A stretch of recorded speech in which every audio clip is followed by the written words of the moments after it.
কি মজার খানা খাইতে আছি রে ভাই। আপনারা আগে খাইয়া দেখেন, খুব মজা লাগবো। মশলা টসলা ভালো করে দিয়া কষিয়া এরপরে শাকসবজিটা ছাইড়া দিবেন, শাকসবজিটা ছাইড়া দিয়া এরপরে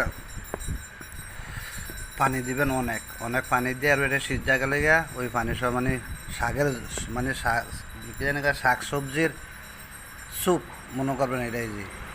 তারপর খাইয়া খুব মজা পাইবেন। ওই ভাত মাংস খাওয়া বন্ধ করে দেন ভাই। ভাত মাংস খাইয়া কোনো লাভ নাই।